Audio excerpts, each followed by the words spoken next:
बिहार में आरजेडी ने बीजेपी विधायकों में लगाई सेंध, कई विधायक गायब।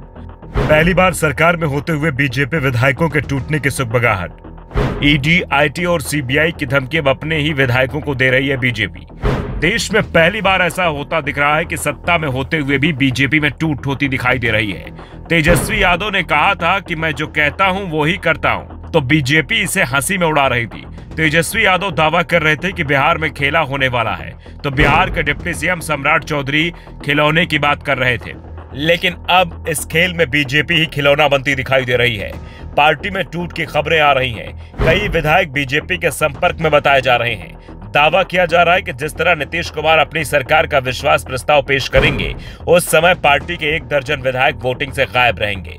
वैसे टूट की खबरें तो जेडीयू से भी आ रही थी। बिहार सरकार में मंत्री और नीतीश के करीबी विधायक श्रवण कुमार ने तो इस बात को खुद ही कबूल कर लिया है कि उनके विधायकों को आरजेडी प्रलोभन दे रही है।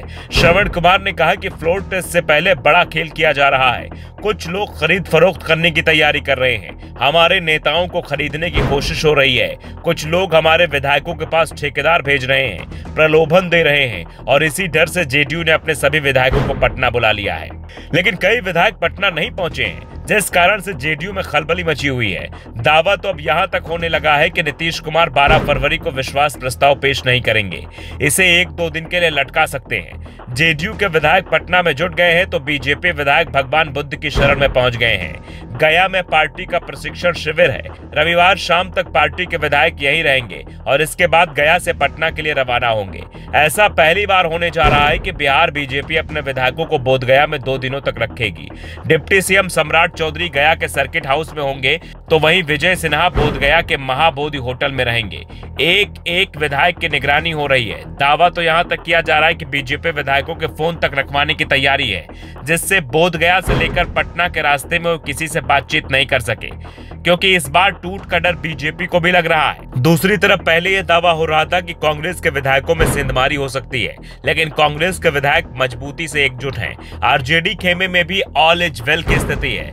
हालत एनडीए के खराब दिख रही है। डिप्टी सीएम सम्राट चौधरी निशाना तो आरजेडी पर साध रहे हैं, लेकिन संकेत अपने लोगों को भी दे रहे हैं। दावा कर रहे हैं कि सारी फाइलें खुलेंगी, कोई भी नहीं बचेगा। साफ है, जो भी विधायक दल बदलने के बारे में विचार भी कर रहा है उसे सचेत हो जाना चाहिए।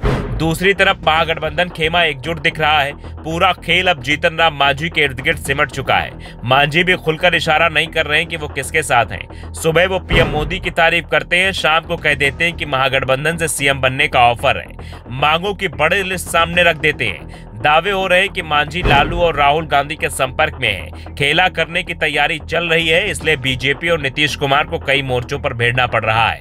वैसे नीतीश कुमार 12 फरवरी को विश्वास प्रस्ताव पेश करेंगे। इसका फैसला विधानसभा स्पीकर अवध बिहारी चौधरी के खिलाफ आने वाले अविश्वास प्रस्ताव के परिणाम से तय हो जाएगा।